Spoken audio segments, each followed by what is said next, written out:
په صحیح حدیث کې بالکل ثابت دي چې سړی امام دی خزه ورپسې مقتدی شو خپل خزه، او دا طریقه په کاروم ده، بلکې په دې حدیث باندې کې دي چې اهل الحدیث ملګروم عمل کوي. سړی چې راپاسې دو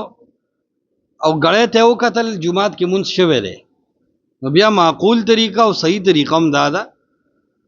چې خپل خزي ته وایي چې تا خو به مونږ نه کړي، کاغه مونږ نه کړي نو سړی دی امام شي او صرف یوازې خزه دی د پسې مقتدی شي.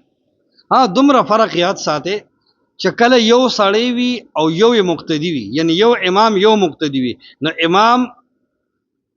ګس طرف ته شي او د ځان خي طرف ته یو مقتدی ودري، خو دواړه یو ځای ولاړي. دا نه چې ګني امام به مخ کې مقتدی وروستي، دا چې کله سړی وي خزه که خپل خزه وي که پردې خزي وي،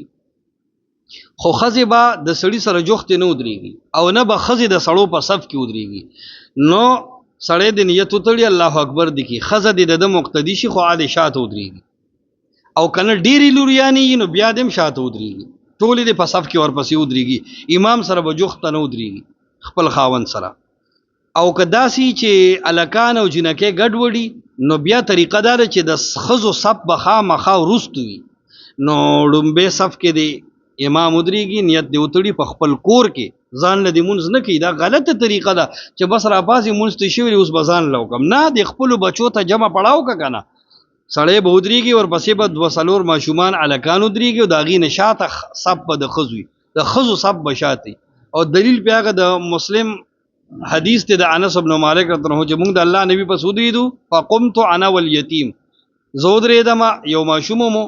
والعجوز وراءنا او زمون شاته زنانه ودرېدي. او یو روایت داسې شته دار قطنی کې چې و ام سلیم وراءنا، ام سلیم زمون نشاته ودرېده. نو بالکل سړی به امام وي،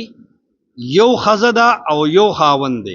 بالکل دا دوه قسم امامتی کولی شي. سړی به مخ کې ودرېږي خو خزه به سره یو ځای نه ودرېږي، شاته به ودرېږي، که ګڼې لوریانی هم به شاته ودرېږي، که الکان او جنکې ګډ وډي نو الکان دی اول صف کې ودرېږي او ځان له دویم صف زنانه جوړ کی اده ورپسې مونږ کی. دا دویمه مثلا یاد ساته چې خزم د خزو د پاره امامه جوړې دي شي، دا بالکل صحیح خبره ده. د کورونو کې شریک زنانوي نو دي ځان لمونځ نه کوي، بالکل دا خزه د امام شي چې کومه پکې پوهه ده او قرأت کولی شي. دومره د دوه خبرې دی یاد ساتي، یو د دا یاد ساتي چې دا خزه به خزو ته امامتي ورکوي، دا به د امام په ځای جدا مخ کې نه ودرېږي، دا حق الله صرف سړو له ورکړی دی. خزه د صف په منځ کې ودرېږي، امامتي کوونکي خزه دا د صف په منځ کې ولاړی او امامتي دی ورکی. او دومره دا په دې باندې صحیح حدیث دی، مسلم کې یو حدیث دی او مصنف د عبدالرزاق کې دی چې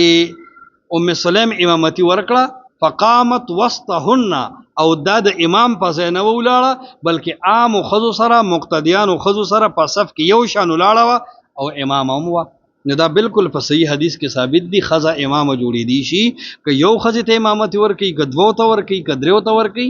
او خزه به د خزو سره جوختي ولاړي، دا نه چې خزه به د امام په ځای یو نورې خزه به د مقتدیانو په ځای باندې.